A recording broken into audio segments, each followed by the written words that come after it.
Assalamualaikum warahmatullahi wabarakatuh. Perkenalkan, saya Nurul Hidayati. Saya dari kelompok 1 Latsar CPNS Mahkamah Agung tahun 2022 di BDK Ambon. Baik, saya akan menceritakan pembahasan mengenai pembelajaran secara sinkronus dan asinkronus pada materi core value berakhlak pada submateri harmonis dan loyal. Selamat menyaksikan. Pertama, pembelajaran secara sinkronus. Pembelajaran sinkronus sangat menarik menurut saya karena dapat dilakukan secara dua arah dan tatap muka sehingga lebih komunikatif dan interaktif. Kemudian yang kedua, peserta mendapatkan materi secara langsung dan dapat mengajukan pertanyaan secara langsung kepada pemateri. Dan yang ketiga, di sisi lain, pembelajaran secara sinkronus membutuhkan biaya dan tempat yang terjangkau oleh akses internet yang stabil agar tidak mengganggu proses pembelajaran. Kemudian pembelajaran secara asinkronus. Pembelajaran asinkronus juga sangat menarik menurut saya karena dapat merefresh kembali materi yang telah diberikan serta dapat diimplementasikan dalam kehidupan sehari-hari. Materi awal yang akan saya bahas yaitu harmonis. Konseptualnya yaitu definisi dari harmonis merupakan kerjasama antara berbagai faktor dengan sedemikian rupa sehingga faktor-faktor tersebut menghasilkan suatu kesatuan yang luhur. Yang kedua, kalimat afirmasi dari harmonis, kami saling peduli dan menghargai perbedaan. Kata kunci dari harmonis, peduli, perbedaan, dan latar belakang.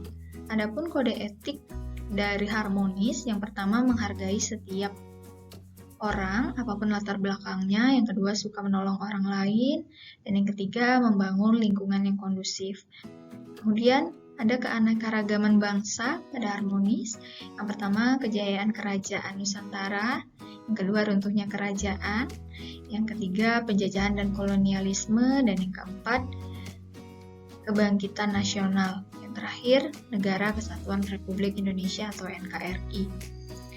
Adapun potensi dan tantangan dalam keanekaragaman pada harmonis, yang pertama konflik antar suku, yang kedua konflik antar agama, yang ketiga konflik antar ras, dan yang keempat konflik golongan. Kemudian adapun dampak konflik pada harmonis ini sendiri,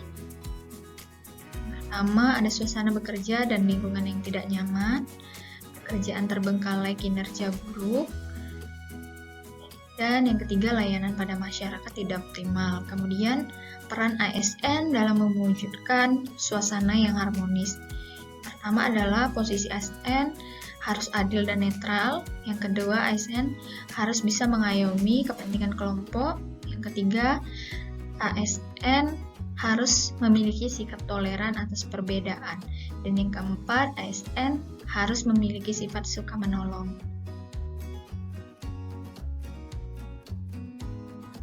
Bahasan yang kedua yaitu loyal. Adapun konseptualnya, definisi dari loyal, loyalitas sama dengan kepatuhan, loyal sama dengan setia, atau berdedikasi dan mengutamakan kepentingan bangsa dan negara. Adapun kalimat afirmasi dari loyal sendiri yaitu kami berdedikasi dan mengutamakan kepentingan bangsa dan negara. Kata kuncinya ada dedikasi, kontribusi nasionalisme, dan pengabdian. Selanjutnya, adapun kode etik dari loyal sendiri, yang pertama itu ada memegang teguh ideologi Pancasila, setia pada NKRI, serta pemerintahan yang sah. Yang kedua, menjaga nama baik sesama ASN, pimpinan, instansi, dan negara. Dan yang ketiga, menjaga rahasia jabatan negara. Kemudian, membangun perilaku loyal. Pertama itu ada meningkatkan nasionalisme, yang kedua memanfaatkan wawasan kebangsaan, yang ketiga konteks umum membangun dan meningkatkan rasa setia atau loyal pegawai terhadap organisasi.